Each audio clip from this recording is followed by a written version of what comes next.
Hello गुड़िया, फिर से स्वागत है मेरे एक नए ब्लॉग में। सबसे पहले मेरा आपको नमस्कार है पहला। तो गुड़िया की नई जिनकी एक नई शुरुआत। मैं हूँ उत्तराखंड के सीन वाली दानिश था। तो गुड़िया आज के ब्लॉग में आपको उत्तर भारत के आखिरी गांव माणा के बारे में बताऊंगा कि क्या क्या है उस गांव में, सारी जानकारी दूंगा। तो बिना कि चलते सीधे ब्लॉग पर।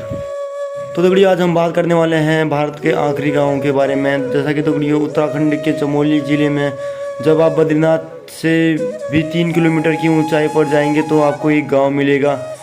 इस गांव को माणा गांव के नाम से जाना जाता है। ये गांव चीन की सीमा से लगा हुआ है और भारत का आखिरी गांव है।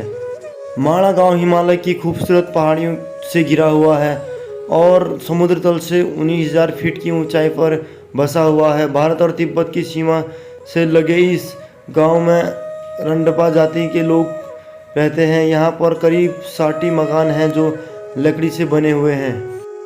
माणा गांव का इतिहास महाभारत के समय से जुड़ा हुआ है। कहा गया है कि पांडव इसी रास्ते से स्वर्ग की ओर गए थे। महाभारत काल का बना हुआ एक पुल आज भी मौजूद है जिसे भीम पुल के नाम से जाना जाता है। जैसा कि दोस्तों अभी आप देख रहे होंगे सामने लोग में। सरस्वती नदी बेशक विलुप्त हो चुकी है, लेकिन देखिए आपको इस गांव में सरस्वती नदी के दर्शन भी हो जाएंगे। उत्तराखंड में स्थित माणा गांव अपनी सांस्कृतिक विरासत के साथ साथ और भी कई अन्य कारणों से मशहूर है।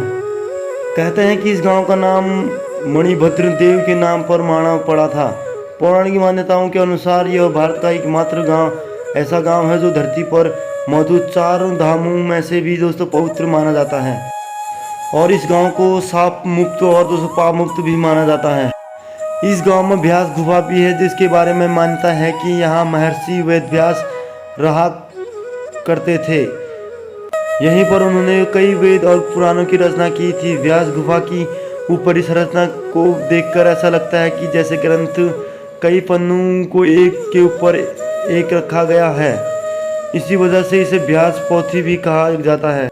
इसके अलावा तगड़ी और भी कई चीज़ें हैं जो कि दोस्तों यहाँ पर हमारे पुराने इतिहास से मिलते जुलते हैं और कहानियों से मिलते जुलते हैं। तो देखिए उम्मीद करता हूँ आपको बहुत ही अच्छा लगा होगा ब्लॉग। अगर अच्छा लगा तो लाइक करना, शेयर करना, कमेंट करना, सब्सक्राइब जरूर कर देना। तो देखिए मिलते हैं अगले ब्लॉग में, तब तक के लिए बाय।